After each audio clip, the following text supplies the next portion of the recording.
Welcome to Gorilla Sports Off Court. I'm Liv Moods. That is Brandon Krisztal, and this is presented by Trusted American Mortgage. Trusted American salary-based mortgage consultants want to help you get into a better interest rate and lower your monthly payments. So head to trustedamerican.com to see how they can help you save some money today. Hello and welcome in. Please do not leave your luggage unattended on the station.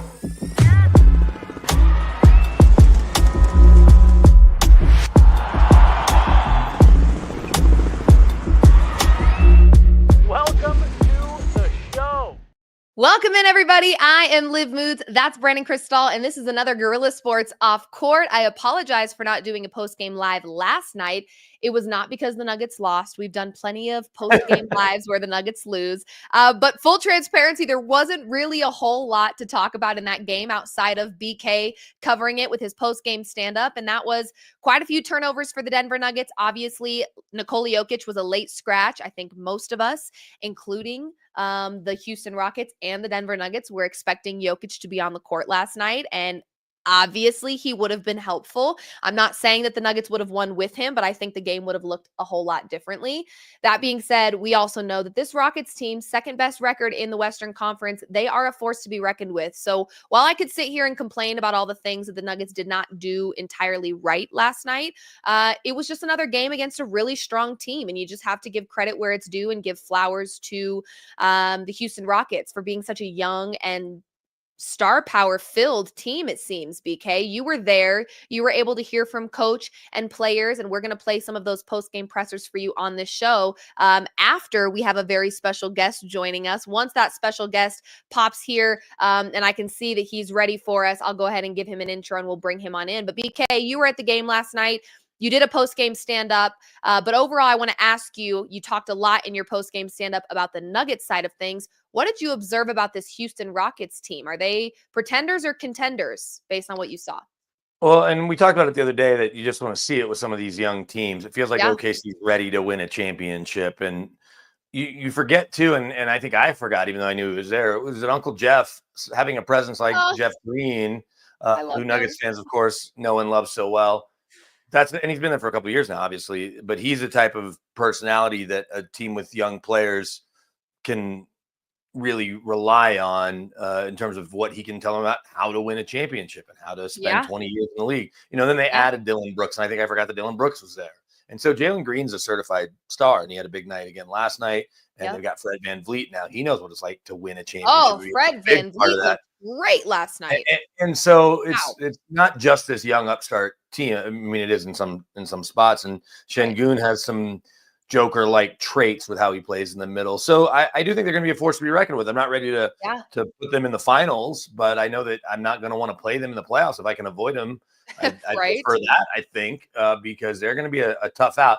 That being said, and we'll get to Michael Malone's comments here in a little bit, but we heard him say, and then I asked him all about the opportunities that were out there that they weren't able to take advantage of. I don't say they were missed necessarily because the Rockets had something to say about it, but at full strength, they like their chances against this team, at least as they're constructed right now. Absolutely. We've got a comment here that I flashed up on the screen. Murray was the main target yesterday. The Rockets game planned to, I'm assuming the Rockets team planned to lock him down, and he showed up. MPJ did not show up. Have to keep the same energy for MPJ. I absolutely agree with you, and we will get to that in a little bit. BK, we do have a special guest that's going to be joining us for just a little bit. He's a busy guy, so we're not going to keep him too long because he's got his own things to worry about. But we have another BK, actually. I'm feeling outnumbered today. I need another Liv Moods to join the show, so I'm not freaking out over here. But we do have a very special guest that's going to be joining us today, radio host for the Orlando Magic, Brandon Kravitz. And you guys have a relationship. You guys have been friends. And we had conversations with him live on our last show saying, hey, come join us. The Magic, the Nuggets take on the Magic on Sunday. We would love to talk not only about that game, but also maybe what BK, the other BK sees in the Eastern Conference that we may not see, as well as maybe his thoughts on the Denver Nuggets. So let's bring him on in so we can chat a little bit with him. We know he's a busy guy. Hello, BK number 1 or 2. I'll give you 1 today. I think it depends on your perspective. In Florida, he's the number 1 BK. In Colorado, in the western part of the United States, I think I'm the number 1 BK. So That's fair. That's fair. Oh, I don't muted. know if we can hear you. Let's see if you might be muted. Brandon, you're muted.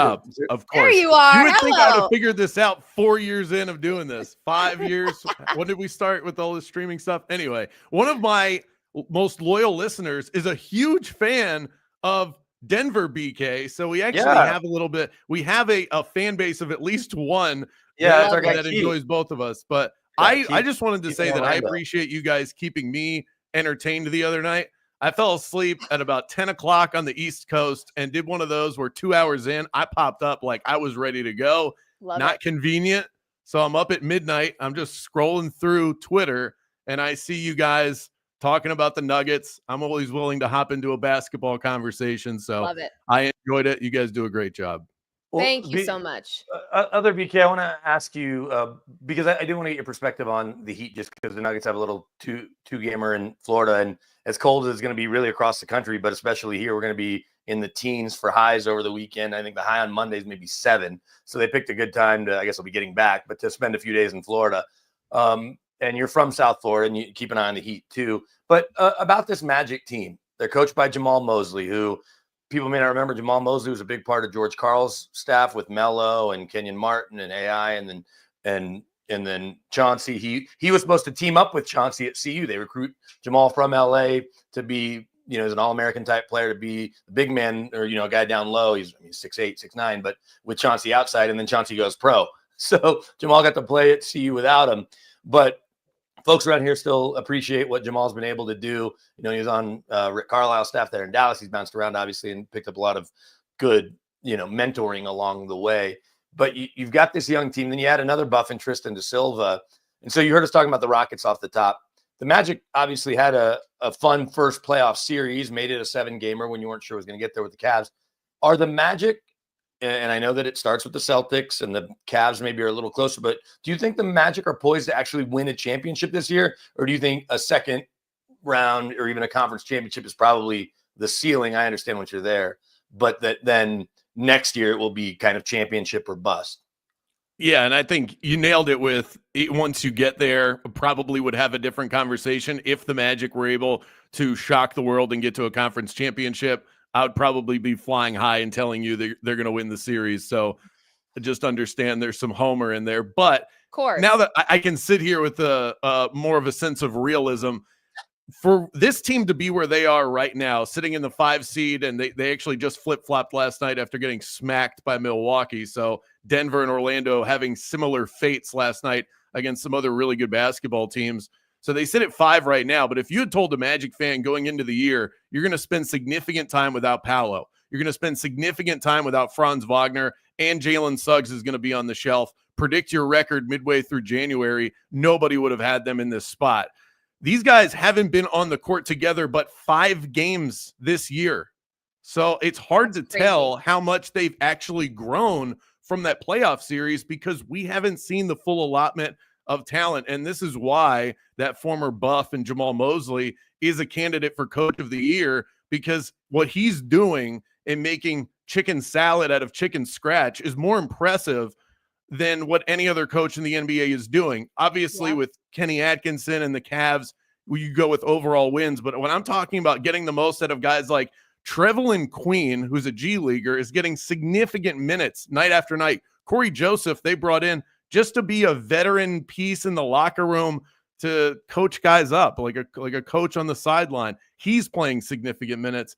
No one intended for this. So I do think they can push a couple of rounds in when everybody gets healthy. But honestly, it's a guessing game because we haven't seen these guys play together. Yeah. And I mean, again, that's part of, I always say there's so many things that have to go right to win a championship, and healthy bodies is one of them. And it's so much of it is out of your control. I will tell you, before the season started, I predicted the Magic would be seated higher than the New York Knicks. You know, everybody was jumping on the Knicks bandwagon when they acquired Karl Anthony Towns, which I'm not saying was a bad trade. I think it was a great one, but I see a lot of potential. It was for the Knicks. Yeah, right. I'm not sure the T-Wolves are agreeing right now. Right. I'm thinking that the Magic are going to be a pretty solid contender in the Eastern Conference, but I want to talk to you a little bit. I'm sure you watch a lot of basketball, not just the team that you cover. We talk a little bit about where this Nuggets team and this Magic team are. They kind of feel like they're in a similar position right now where they've got a lot of talent. We've been without Aaron Gordon for over half of the season. Nikola Jokic has missed quite a few games when he normally wouldn't this early in the year. So I want to know from your perspective, because we do have a little bit of Homer in us as well. It's very hard not to sometimes. What is your perspective on this Denver Nuggets team after they acquired Russell Westbrook? I mean, any basketball talking head knows who Russell Westbrook is. They know how great he can be. What has been your perspective without the Homer bias attached to it on what the Denver Nuggets are doing right now and how capable they could be this season? Yeah, I did not think, and you're right, night to night, definitely a hoop head. I did not think Russell Westbrook would work this way. I honestly thought it was a move that showed that the Nuggets were going to take a big step back, but he's worked out great for this basketball team. It is amazing how many connections there are between the Nuggets and the Magic. KCP over in Orlando and Aaron Gordon shipped off a couple of years ago to Denver and helped you guys win a championship. So there's a lot of cross-pollination here. Yeah. The thing that I would say to any Nuggets fan that's skeptical about where they are right now is outside of OKC, who else in the West really scares you and says, if you meet them in a 7-game series, you can't win? OKC feels like a juggernaut right now. They're also running really hot. They play every game like they're in game 7 of the playoffs. And we've seen teams that do that tend to fizzle out when they get a couple of rounds in. OKC last year is a good example. This is a better, more experienced version, but I'm curious to see if they're able to keep up this level of intensity when everybody's intense and some teams start to ratchet up that energy. The Denver Nuggets are a veteran-savvy team that I think knows you can coast a little bit. It's not a bad thing in the NBA. If you're good enough, get by and then turn up the heat when you get into the playoffs. As long as Jokic is at his best, you still have a chance to come out of a Western Conference that can be had. That would be my across the country view on the Denver Nuggets. But I do think they need to make a deal at the deadline. It feels like they're missing a piece. What do you feel like they need? What piece, in your opinion, based on maybe the few games you've watched with this team, what would be a good move for them to make before the deadline? I wish I had a good name in mind. I don't, but I know. I don't think I do either. So you're good. People want to throw Zach LaVine, and MPJ for Zach LaVine to me feels like a wash because you're getting a guy that also doesn't defend. Yeah, he can score more, but it changes the makeup of your team. And the Nuggets aren't lacking scoring. If anything, they are lacking consistent defense. But I guess, I think it's role players. If you go back to that championship season, what was it? It was Nikola Jokic playing at his absolute best. He was dominant. That was a year where it felt like the West could be had. I feel like we're back into that place. And every star, every role player on that team was a star in their role. From Michael Porter to Aaron Gordon to Jamal Murray. Everybody was clicking at the right time. Just my view, and you guys would know this a lot better than me, when I see the Nuggets, I don't see pieces around Nikola Jokic that make this team look like when they get off the bus, good luck, you've got no shot. It feels like even though it's a lot of the same pieces, it's amazing how time and age or you get on a hot streak and you have that sort of that one run in you. It doesn't feel like they're the same talent around them. The Bucks dealt with this last year. The Milwaukee Bucks was like, wait, these are all the same guys, and they added Damian Lillard. Why are they worse? It was because of the role players around Giannis, and it feels like Denver's dealing with something very similar right now on the West Coast. I got a name I'll throw at you guys. Ooh. And maybe this is, I don't want to call it cheating, but just doing a quick cursory search because he is back on the court again. Second year of a 2-year deal.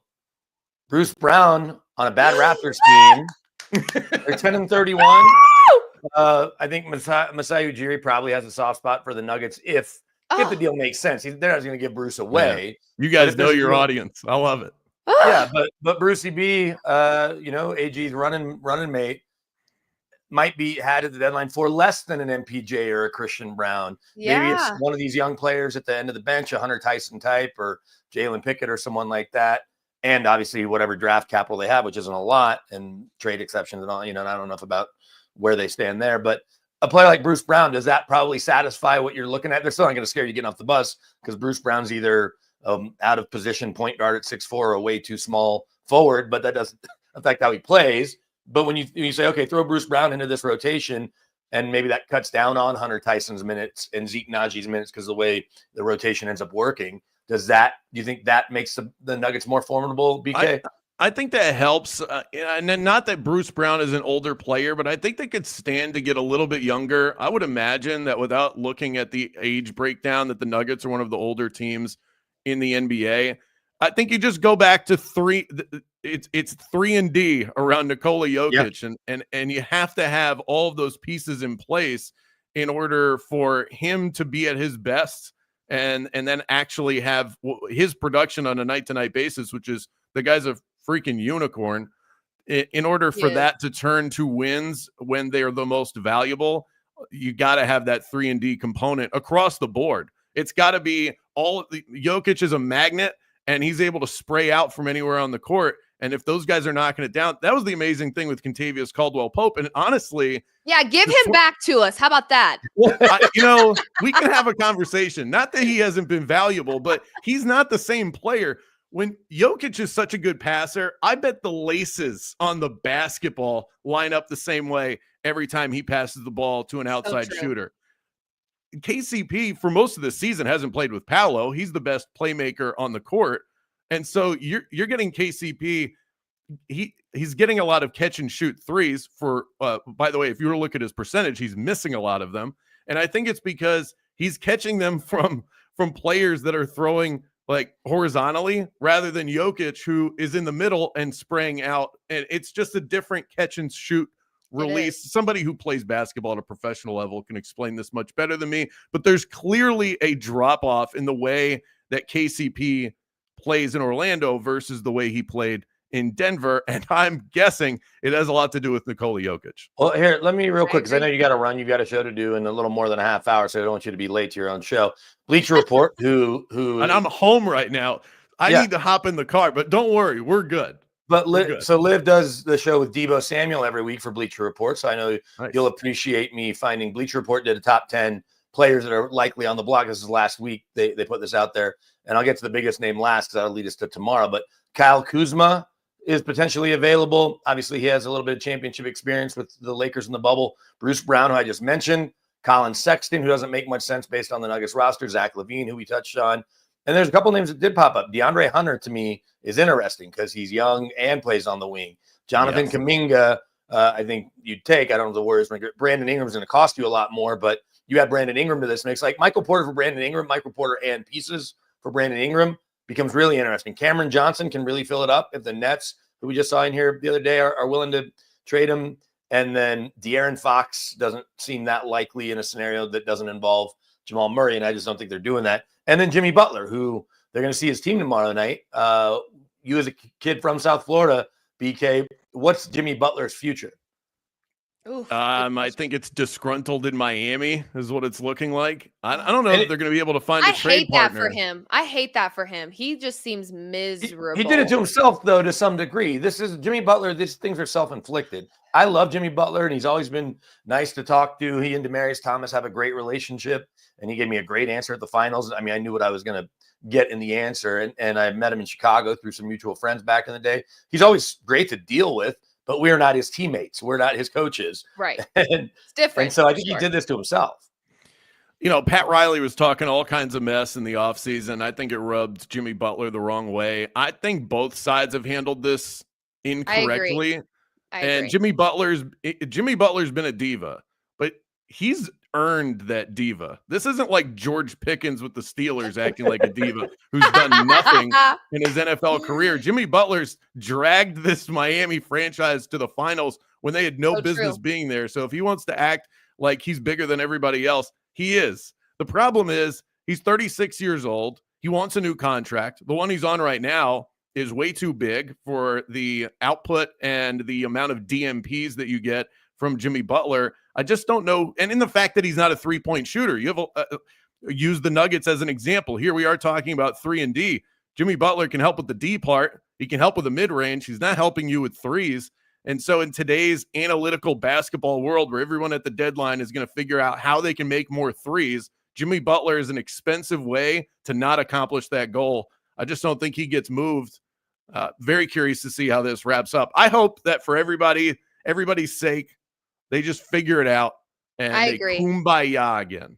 I agree. Well, before we let you go, because you do have your own show and we don't want you to be late to that because you've been hanging out with us, although I would love to have you back on the show. I think you're wonderful. So anytime you've got a second, we'd love to have you. But before we get out of here, very quickly, what is your prediction? Let's all try to remove our bias from this one. The Nuggets versus the Magic on Sunday. I'll start with Brandon Kravitz, BK. What is your prediction for that matchup? And I know you cover the Magic, but how do you think that's going to play out? Well, the Magic just lost to the Milwaukee Bucks last night. They play the Celtics in Boston on Friday. Going to have the Magic coming back home where they've played great off of probably back-to-back losses. And there's a chance that Franz Wagner is coming back soon. He's in the reconditioning mode, so he'll be questionable that night. You get him back. Vibes are high. I think the Magic win by 5. Now, what if Nikola Jokic and Aaron Gordon are ready to go and they are on the road taking on the Magic? Does that change your answer? It doesn't, but Okay. I mean, believe me, if I'm wrong, I will not be shocked. But no, I am confidently, I'm going to take the Magic no matter what the Nuggets lineup looks like. All right. I love it. Well, thank you so much, BK number 1. I'm going to call you number 1 for today because BK, he'll forgive me by tomorrow. We'll be fine. But thank you so much for joining us. And where can people find you at? Are you just all over social media? I know I now follow you on Twitter, but are you kind of everywhere social media wise so people can tune into your stuff? Yeah, I love posting TikToks. Unfortunately, Woo! that's going I know. away. So It's feeling like gonna that have to might The feel. joke is on you guys because I haven't really figured it out and have to have my 18-year-old do it for me. Now That's I'm true. just like, Everybody that abstained from TikTok is taking a major victory lap right now. Like, I'm Totally. not disappointed. I never got into it. So I guess Instagram Reels are headed to that. At Brandon Kravitz, you can find me on Twitter and Instagram, same handle. Make it really easy. And if you stream on the iHeartRadio app, you can catch me during the basketball season. I start at 3:30, which is why I'm able to prolong this with you guys. 3:30 to 6 every weekday on the East Coast. And today at 5, which would be 3 o'clock your time, right? Yeah. Tristan Da Silva, former Colorado Buff, is going to be joining me live. be rookie today. of the year, Love that. just because of his production and minutes. I think that it's probably even a surprise that Tristan Da Silva, not, he knows his ability, but that he's contributed as much as he has early. It's been, I got to think, a very welcomed addition there in the Magic Kingdom, if you will. He fits perfectly. He has goose egged in the last 2 games, so I'm going to have to find a nice way to ask him about that. But that's at 3 o'clock on the mountain time. Love it. And we'll make sure that all of our people are tuning into your stuff. It's been such a pleasure to have you. Thank you tons for joining. And maybe we'll have you on again next week to recap that Magic Nuggets game. And in a couple of weeks, the Magic are here. It's Super Bowl week, Liv, and we're not exactly sure our travel schedule that week, but we'll probably do our best to check in with you when I'm sure I'll check in with you from New Orleans as well, like I do every year when I'm at the Super Bowl. So, all right. Let me know when those NFL owners. Let me know when the NFL annual meeting credential pops up. I'm working with my people to get a room. It's going to be a nice couple days of the Breakers. We're in. I think Liv can be indoctrinated into her first NFL owners meetings too. It's wild. Yeah, BK showed me the ropes last year, and unforgettable experience. Love it. Well, thank you so much for joining us. Go get in the car, drive to your show. We'll make sure all of our people are tuning into your stuff. Thank you, everybody. Brandon Kravitz, we're going to let him get out of here, but he is a radio host for the Orlando Magic. So if you're a fan of them, make sure you're tuning into all things Brandon Kravitz, a.k.a. BK. 2 BKs. Yeah. I'm a little outnumbered, but really great to talk to him. BK, let's get back on track with some Nuggets-specific conversations. We've had the comment section here going crazy. Everybody wanting to talk a little bit about not only the game last night, but kind of the future of the Denver Nuggets. He talked a little bit about the trade deadline. Do you think it would be a mistake for the Nuggets to not make any moves before the trade deadline? I don't want to skirt the question, but I think the easy answer is what's the move? To make a move just to make a move Right. doesn't make a lot of sense. How are you going to make this team better right now? Because as we've talked about since the season started, certainly early in the year, as they were struggling at times, that we're seeing them waste Nikola Jokic's prime by not having a championship caliber team. I do think they have a championship caliber team. Is there a piece that jumps that not only jumps out to you, but then pushes them, even with OKC on the regular season? I know in a playoff series, I like their chances, but regardless, you want to feel like you have the advantage going in, not, oh, if things go right, everybody's healthy, we will beat them. But no, we're the team to beat. If you're the Nuggets, is there a trade out there? I ran through 10 names. Those aren't the only 10 names out there. But of those 10 names, which ones excited you the most? You know, a point was brought up, maybe by Don't Tell Santa Cruz, one of our great viewers and listeners here in the comments, talking about you could potentially get away with a 1-for-1 on MPJ for Brandon Ingram because his contract is expiring. And so do the Pelicans want to take on MPJ? Well, not knowing what Zion's future is, can MPJ in a more featured role be more impactful down there potentially? And with Brandon Ingram on his way out anyway, that way you're getting something for it. And I don't know if it'd be truly 1-for-1. There's probably a draft pick that comes there as well. But if you add Brandon Ingram to this team, I think Christian Brown is resigned to the idea that if he has to come off the bench, he'll be fine with it. He hasn't had to yet. But when Aaron Gordon's healthy, and we'll hear Michael Malone's postgame comments, but he talked about having your starting power forward not there. So he's still calling him a starting power forward. And we know AG said he'll do whatever he needs. Yeah. But if you were to keep Russ and Jamal in the starting lineup, which feels like the direction they're going to lean, and you move CB, that strengthens your bench. And then if you added Brandon Ingram to the mix, it totally changes what you can do. I don't know how willing the Pelicans are to trade Brandon Ingram in conference, but I guess if the package is right, Brandon Ingram is the name that excites me the most. DeAndre Hunter is an interesting piece. Yeah. I do think he can knock down threes, and he's athletic enough that if you can get him motivated to play defense, I don't think he's a lockdown defender. But as someone who's had DeAndre Hunter on several fantasy teams in recent years, I think you'll take his perimeter shooting.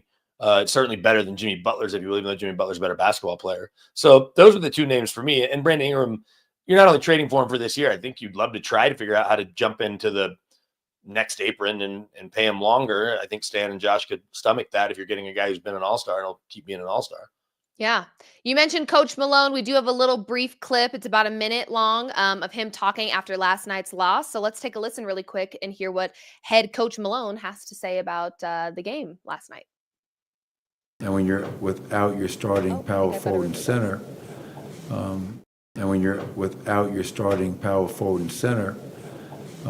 against a team that sits number 2 in the Western Conference, you got to play damn near perfect. And we were definitely far from that tonight. Not only a disappointing outcome, but just a disappointing night overall. Give them credit. But we got to get on that plane tomorrow morning and go play in Miami and find a way to, 1, get healthy, and 2, to stop beating ourselves. What happened with Nikola warming up that led to him not being able to play? He hurt his elbow. He had a sleeve on warming up. But was there anything discomfort-wise that he had going into that, or was it just... No, it was just something that popped up last minute. And then severity-wise, is it just kind of precautionary? I haven't talked to the training staff yet, so I'll have a conversation with Steve Short and kind of see where we're at with that. Yeah, I mean, obviously not having Nikola Jokic, anytime you don't have him, you have a little bit more worry and concern about what the Nuggets are able to do against really anybody in the league. But we talk a lot about on this show, BK, between you and I, that it is very important for this Nuggets team to play without Nikola Jokic from time to time, right? We've been so blessed as Nuggets fans to have him pretty available and pretty healthy throughout the majority of his season, but that's not always going to be the case, and we actually also can't predict and don't know how long Nikola Jokic will be playing basketball. So while we've got him, you've got to really take advantage of it. And it's important for this team. To be honest with you, I have really enjoyed seeing some Jalen Pickett minutes for this Denver Nuggets team. And you don't typically see that in in games where the starting five is fully healthy and or in games where it stays pretty close. Once you start seeing a really big deficit or a really big lead, we start to get our bench more minutes. Jalen Pickett has been great. He's already gotten the defensive player of the game since being moved up from the G League, and from the three-point line, he's been very impressive as well. So there's a lot of exciting things happening for this Nuggets team, two of which are also with two of their once starters, Jamal Murray and CB. I know that you mentioned a little bit about CB's performance last night. He was playing exceptionally well. Before we hear from him, we've got two clips from him. We had one last night that went out about him talking about the back-to-back. I'm not super concerned about that right now because they aren't playing a back-to-back going into the Heat. However, they do have a pretty exhausting schedule. What are your thoughts right now? I know we talked about CB not being a starter because it feels really appropriate right now to have Russ as a starter once AG is back and healthy, once Jokic is healthy. There may not be room for CB in the starting lineup, but what did you see from him last night that you really liked? That he was not only attacking but confident shooting the ball, and Jamal Murray touched on that post game. So he gets one, he gets a second one, gets a little shimmy going, and he is a guy that kind of is a streaky shooter. And that was the conversation that Jamal touched on. And then I don't know how much of Jamal's post-game presser you watch, but it started rough for a bunch of us. For me, for Ryan Blackburn, I asked Jamal a question, and I was like, how tough is it to lose Joker early? He's like, yeah, it was tough. And then Ryan Blackburn asked him something. Somebody else asked him something that actually got clipped. Like, he's like, what's with these questions? So kept digging, and to Jamal's credit, he gave better answers as we asked better questions. But when he was talking about the shooting and his shooting, and he was asked about CB, and I said, look, we know the old adage, shoot or shoot. You know that better than anybody, that you'll keep taking shots even if it's not falling. Can you, as one of the best shooters on the team, can you help convey that to guys who maybe will be deferential and after missing one, or will have? And I think Christian Brown's probably the best example of any of the guys that get major minutes. Peyton Watson might be close, but if he's missing a shot or two, then he's like, okay, I'm just going to go do something else. I'm going to attack the glass. I'm going to play good defense. I'm going to rebound, which he does anyway. But I'll just swing it one more time and it'll get back to Joker or Russ and he'll get to the right shooter. That I think I don't say he's in his head, but just is quick to say, oh, it's not there. Fine. We're not going to see too many nights where Christian Brown goes 1 for 7 from 3. Especially if he goes 0 for 6 from 3, I don't know if we're going to get that 7th. It's just not the way he's wired. Not yet. Maybe a new contract, whether that's here or somewhere else, and he's a bona fide starting 2 guard, that changes. But I think it's just kind of in his DNA to not always shoot. And Jamal said, yeah, I am always telling them to shoot. And he's like, and they tell me that as well. And so I think that when you see that from CB last night, you have to be excited knowing that AG is going to be nursing this calf thing, not sure what's going on with Joker. Like, okay, CB, you have to play like a starter. And you've been averaging, I don't even know where it's at now, but it was right around 14, 15 early on. We need you closer to 20 a few nights. Like you need to be looking for that shot, not just waiting for it to come to you. Absolutely. Well, we've got 2 clips that we can run before we get out of here, BK, one of which is from Jamal Murray. The other is from CB. We'll go ahead and play Jamal Murray's first, debrief a little, play CB's, debrief a little, maybe give our predictions for the Miami Heat game that is tomorrow, and then we'll get out of here. So let's hear from Jamal Murray now. It's just tough, second night of back-to-back, we've been so resilient all season, but just didn't get it done today. It didn't, like I said, from the jump, we didn't, they didn't feel us from the jump, so they got comfortable, guys started to get a rhythm, guys off the bench started to get a rhythm for them too, and like I said, it's just, we didn't, too many turnovers, we just gave them everything they wanted. They beat us, but we definitely helped them out, so it was just a tough one tonight, just a tough one. That was my question, and I got a much better answer. Good job, BK. Well, here's the deal. I think that there are times where, it's fair to say, yes, the Rockets are a good team, but we helped them get there. We made too many mistakes, the turnovers, not having Nikola Jokic, having Nikola Jokic, it really shouldn't matter. 20 turnovers, you always say whoever wins the turnover battle is in a really great position to win the game. And 20 turnovers, you just can't have that. You just can't. Well, and I think it led to 34 points. So I don't say cut that number in half, but without even looking, let's just assume they average about 13 a game. So that's 7 more turnovers. If you want to say that of those 7, they would score on 5 of them and call it whatever, 10, 12, 14 points. Because either way, that game's much closer and you will have not turned it over. So it was an inordinate number of turnovers. In part, that is because Joker's not on the court. And even though Joker's prone to a turnover here and there, he's going to just get you into better stuff all the time. That's why they lead the NBA in assists and are one of the best passing teams of all time. It's pointed out that both he and Russ had 5 turnovers each. And some of that might be the ball's in their hand a little more because we know about Joker's usage rate. And Jamal had no problem admitting, he was, look, I was responsible for 5 of them. That was early on in his presser. So he knows that he was also to blame. And even though you're finding out last minute after going through a walkthrough that you're not only missing your best player, missing the best player in basketball, when you're Jamal and you're the second highest paid player, when you're Russ and you're the veteran leader who's been to 9 All-Star games, you have to be better on nights like that. And so Joker not being there, of all the guys on the court that it will mess up the least, it's those 2, other than it just changes what they do. But it's not going to be, oh, now they need more from me. That goes without saying, but I don't think they think like that. I think, oh, we just need to be ourselves, especially Jamal coming off a 45-point game. Right. Well, let's hear from CB, who had a really great night himself. And I think he is, I listened to his post-game presser actually, and was just very, proud of the way that he just articulates himself in terms of he's very self-aware. You can tell he understands what his job is. He went to college. That's right. Oh, here he goes. Rock chalk. Here he goes. If you guys didn't know, if you haven't gathered, BK went to Kansas and he was a Jayhawk. So and everything. Yeah, love that. But let's hear from CB about last night's game. I think there's so much obviously upside with CB. He was shooting really well last night, but we also know that there's some defensive upside. I'm not sure if you guys saw, but our very own Jet Life caught his poster in action. That dunk by CB, of course, doesn't really hit the same when they lose with it. And they're also losing by 20 at the time. But still, nonetheless, it was very great. And it shows the level of athleticism that CB has. So let's quickly hear from CB. We'll debrief after that, and then we'll get out of here. Let's check it out. CB, how much does it change things when you guys are counting on someone, specifically Nikola, but Coach talked about how you go through walkthrough and then there's a last-minute injury or even an early game injury versus knowing someone's not going to be there tonight, so it's going to be incumbent on us to step up and cover for 1 or 2 guys. So how much does that change? I think it changes more because it's Nikola, and all of our stuff is kind of centered around him, but that's not, an excuse. Or we've played games recently without him and actually have played pretty well. Tonight we didn't do that.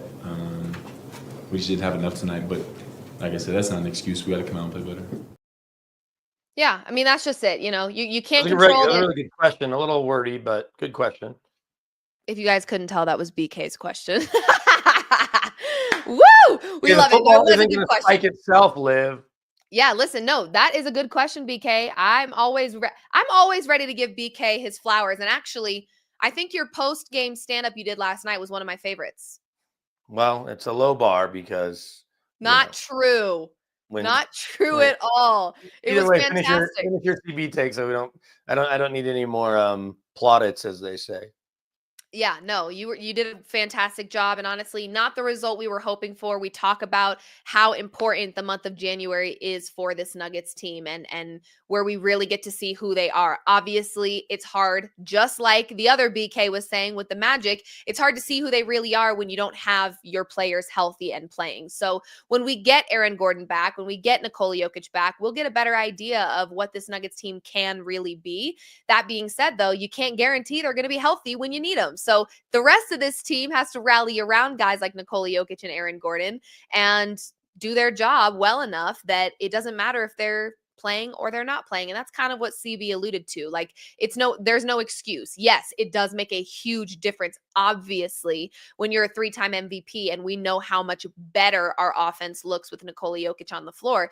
It is common sense that it will be difficult to play without him. That being said, like CB alluded to, it is no excuse. This Nuggets team has to find ways to win without him. So, and I believe it was Mark Tisla asked Michael Malone, how close are you to forming an identity? And really just, that was kind of a specific question that was meant to be more broad. And I think he even said, hey, big picture in the question.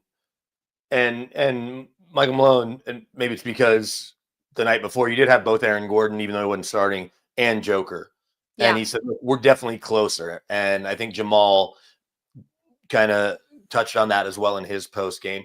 And you can feel that. I think we can feel that. I think that's probably why, as the calendar turned to January and they're having to play 17 games in the month of January, you can feel that this team is starting to come together. And that's partly why I'm not going to panic if they don't make a move at the trade deadline. You don't make a move just to make a move. If you're going to make a move to get better, that's fine.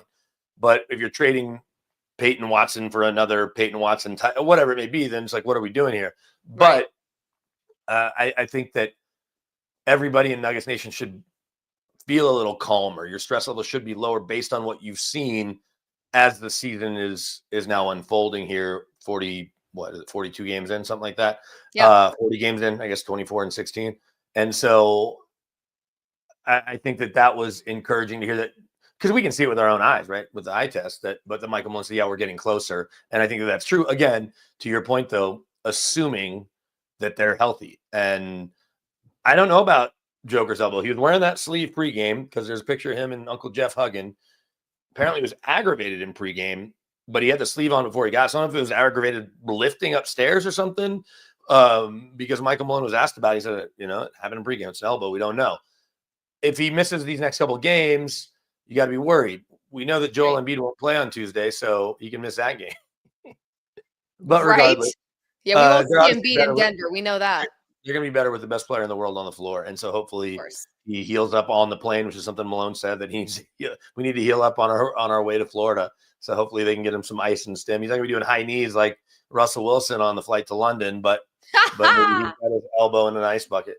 Yeah, I love it. Well, we will have you guys posted for post game tomorrow. They are on the road, so we will not have those post game presser clips like we normally do, but we will do a post game live show. I'm not sure if it'll be myself or myself plus BK, but we will make sure that we have you covered on a post game live show following 100%. Tomorrow night's game, as well as some form of content for you on Sunday when they take on the Magic as well. So, yeah, I don't think I should be good to do a post-game Sunday, but I do have a birthday on Monday, so I may be trying to squeak in some birthday celebrations on Sunday. Who knows? But you know what? That'd be the perfect birthday present for me is a Nuggets win on Sunday. There you go. And then I wouldn't need to celebrate anything. I would just be excited that they won. Well, look, it's your birthday Monday. It's MLK Day. It is. We're going to make America great again with the inauguration in some people's estimation. So the whole country will be celebrating your birthday, Olivia. Exactly. That's a great way to look at it. Thank you so much for that. Well, appreciate you guys so much for tuning in. Thank you. Thank you. Thank you. This has been another Guerrilla Sports Off Court presented by Trusted American Mortgage. You can head to trustedamerican.com if you're listening, or if you like convenience like the rest of us, you can scan the QR code that just popped over BK's head. Hey, and real quick, I want to shout out. We do have some great viewers and listeners, and yes, even though we don't do as good a job as we could because we're just talking, we all glance at the text or at the comments, and you guys, smart basketball fans, going back and forth with a lot of good points, trying to keep some of the silliness out of it. But you guys can come up with birthday presents that you want to get for Liv, and then get those ready for either post game stuff Friday or Sunday, or potentially Monday if we end up getting to do the show. But either way, we always appreciate our great viewers and listeners. Yes. Thank you guys so much for the support, the love, and the consistency. You guys are pretty much always here giving us your inputs and your feedback. Trusted American Mortgage, that is what this show is presented by. You can scan the QR code that BK is pointing out to you, or if you're listening to us, you can go to trustedamerican.com, see how they can help you save some money. It'd be so hard to be a weather person because you're pointing everything. Yeah, backwards. it's opposite. Yeah. But see if they can help you save some money by lowering your interest rate or lowering your monthly payment. They are our friends over there, and we appreciate them tons. So thank you guys for all tuning in. We love you so much, and we will catch you for a post-game live show tomorrow night, hopefully following a Denver Nuggets win. We'll see you then. Thanks for tuning in. Happy Thursday. I'm Liv Moods. That's BK, and we'll catch you very soon. Bye.